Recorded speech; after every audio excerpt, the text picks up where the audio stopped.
The cold bit harder that evening than it had in weeks. Snow swirled around the edges of the small village, drifting along the dirt paths and piling against fences. Inside the farmhouse, the warmth of the kitchen felt fragile, almost sacred, as the fire crackled in the old stove. Maria, the milkmaid, wiped her hands on her apron, glancing toward the door every few minutes. The children had gone out earlier, running through the snow with laughter that seemed louder than the winter itself. It was one of those days when silence can be heavier than a storm.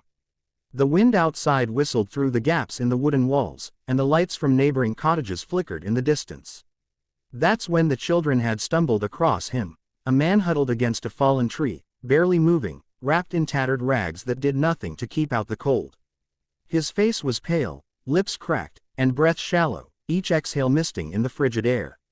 "Mom! Mom!" the children had shouted, dragging him by the shoulders, half drag, half carry, their boots sinking into the snow. "We found someone. He's so cold." Maria rushed outside, her heart pounding, fear and concern colliding. She knelt beside him, checking his pulse with shaking hands. It was faint, but it was there. The man's eyes fluttered open, a haze of confusion and pain clouding his gaze. "Shish, it's okay," Maria whispered, pulling her coat tighter around him. "We'll get you inside, warm, safe." It was no small task.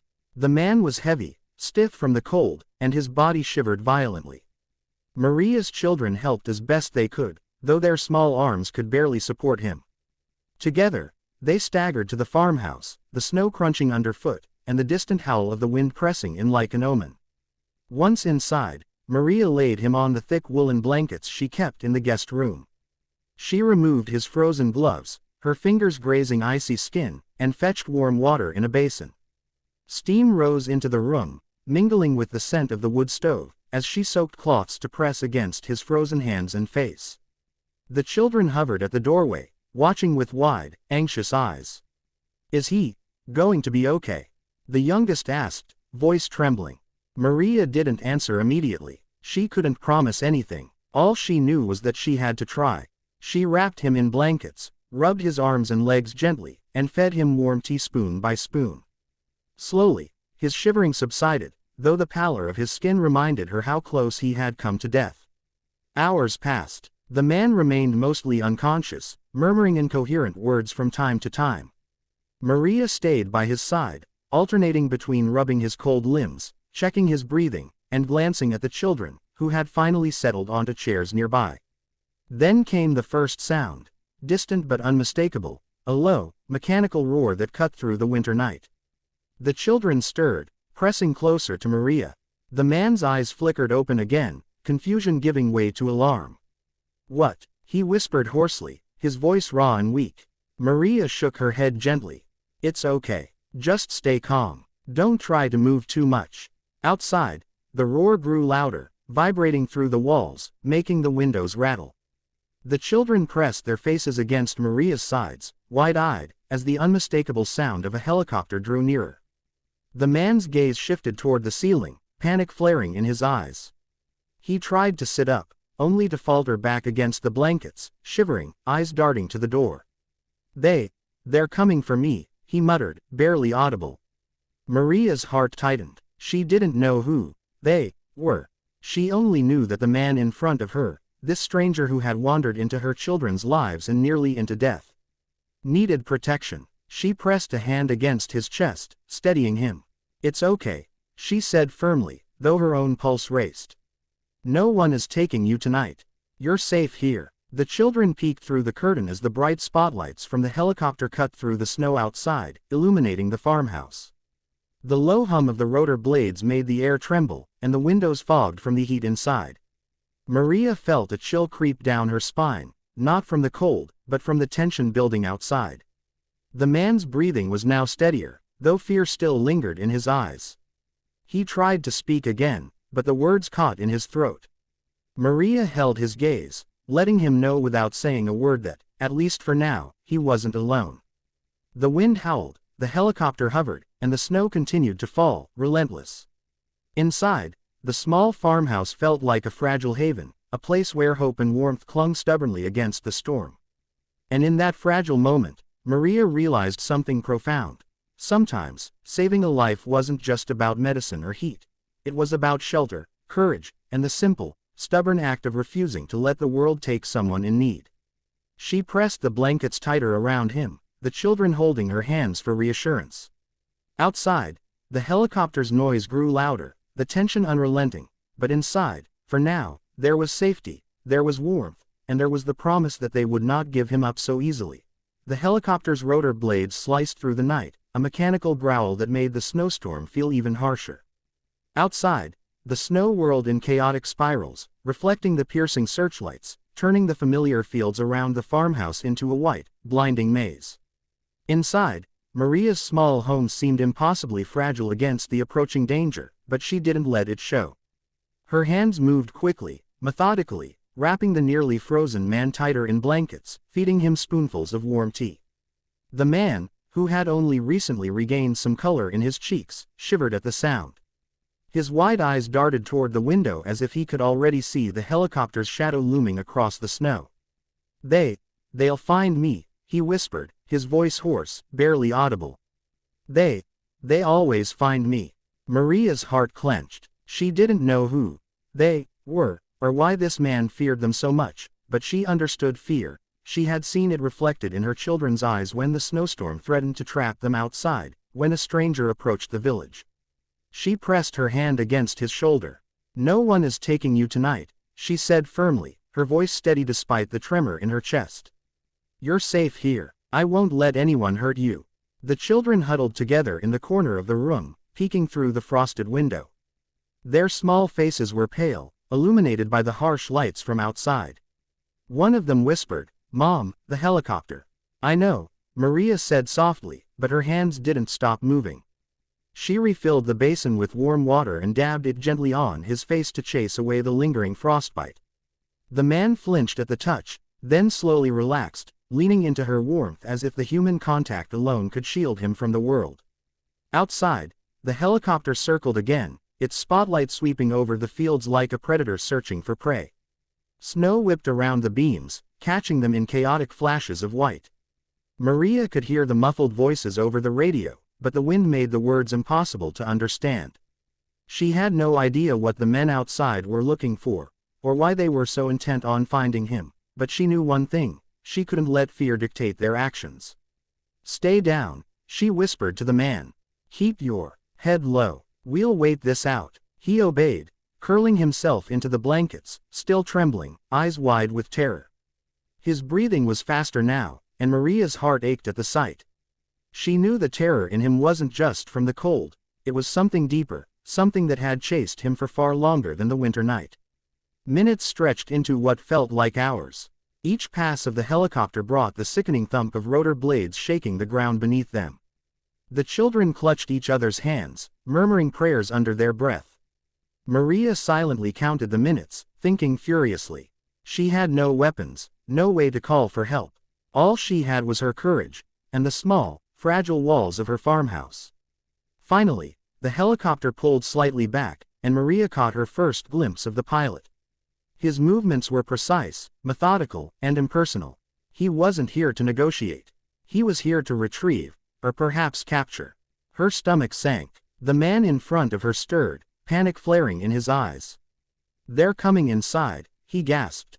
They always come inside." Maria's mind raced. The only way she could protect him was to buy time. She moved swiftly, gathering blankets, pillows, and chairs to create a small barricade at the door. "Stay behind me," she ordered. Her voice was calm, but her pulse thundered in her ears. The children crouched close to her, trusting her instinctively. The front door shuddered under the wind and snow, the helicopter's spotlight slicing through the frosted glass, making everything seem surreal and otherworldly. Maria held her breath as she listened to the muffled voices outside, the crunch of boots in the snow. She knew that confrontation was inevitable, but she also knew she couldn't leave him out there. Not now. The man's trembling grew worse, his lips moving in silent prayer. Maria placed a hand on his arm, holding him steady. "I won't let them take you," she said, repeating it like a mantra, though she didn't know if it would be enough. "Not tonight. Not ever." A sudden gust rattled the windows, sending snowflakes into the corners of the room. The helicopter hovered lower, and the spotlight cut through the farmhouse walls. For a brief moment, the man flinched as if it could burn through the walls and find him anyway. Maria tightened her grip, feeling a surge of determination. In that moment, she realized something profound. It wasn't the physical barricade that would protect him. It was her courage, her refusal to surrender him to fear. And with that realization, a strange calm settled over her. The storm outside could rage all it wanted, the helicopter could circle as long as it liked, but inside, they had something stronger: humanity, determination, and the will to protect a life when the world seemed intent on destroying it. The children clung to her, the blankets wrapped tightly around the man, and Maria whispered, "We're here.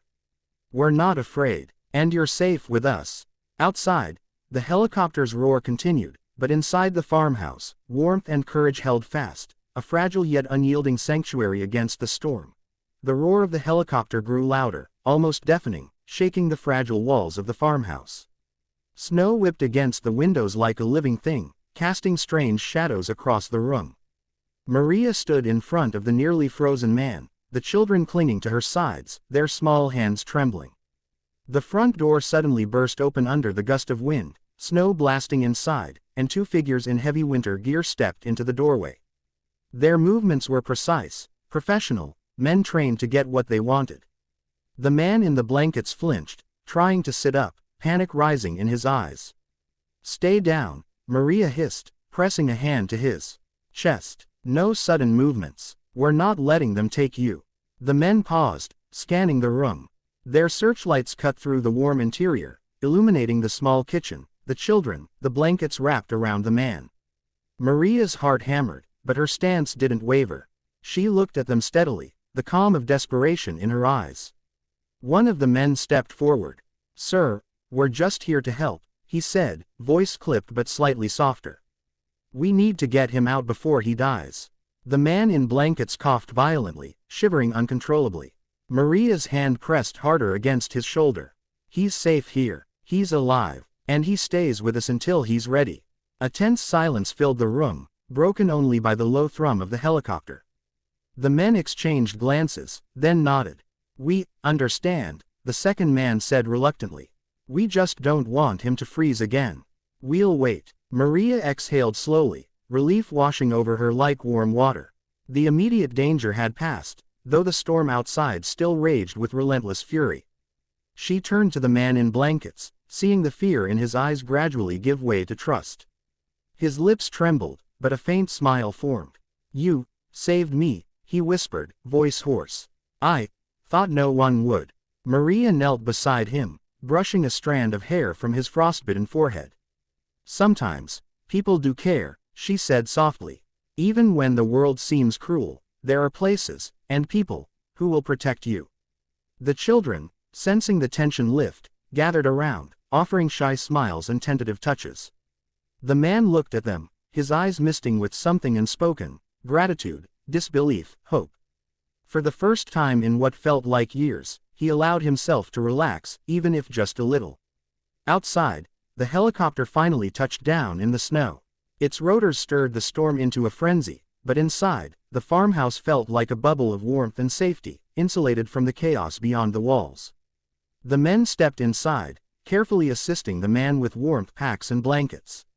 Maria guided them, showing exactly how to move him without causing shock or harm. "He's stronger than you think," she told the men firmly. "But don't rush, he's fragile." As they worked, the man's story began to unravel in fragmented words. He had been wandering for weeks, injured, starving, pursued by people who didn't care if he lived or died. He had hidden in forests, slept in barns, avoided humans out of fear. But fate had led him here, to a small farmhouse, to a woman and her children who refused to leave him in the snow. The helicopter crew listened silently, nodding, but it was clear they had no part in his past. They were simply instruments, tasked with transporting him safely. And yet, in the way they handled him, it was evident even they were touched by the steadfast courage of Maria and her children. Finally, the man was ready to be lifted. The blankets were snug, the warmth packs secure. Maria reached out, holding his hand for a brief, fleeting moment. "Remember," she whispered, there are people who will care for you. Don't give up. He nodded, tears streaking his pale face. I won't forget. The helicopter lifted off, snow spraying in every direction. Inside the farmhouse, silence settled once again, broken only by the soft crackle of the fire in the stove. The children leaned against Maria, still wide-eyed, still processing the extraordinary events of the night. Maria sat down, finally allowing herself a moment to breathe. She had taken in a stranger, risked herself and her children, and in doing so, she had saved a life. She realized that courage wasn't always loud or celebrated. Sometimes, it was quiet. It was staying calm when everyone else panicked. It was choosing to act, even when the outcome was uncertain. It was warmth in the face of cold, and hope in the face of despair. The night outside continued, the storm unabated, but inside, the farmhouse glowed with the light of resilience and compassion. The children eventually fell asleep by the fire, exhausted from fear and adrenaline. Maria stayed awake a little longer, staring into the flames, reflecting on the man she had saved and the lessons of humanity she had witnessed. She understood now. Heroism wasn't about fame or recognition. It was in the quiet choices, the courage to protect those who cannot protect themselves, and the love that persevered even when the world seemed determined to crush hope. By the time the wind finally softened in the early hours of morning, Maria felt a profound peace settle over her. Outside, the helicopter disappeared into the horizon, carrying the man she had saved. Inside, warmth lingered, stronger than ever, a testament to the enduring power of courage, kindness, and the human heart.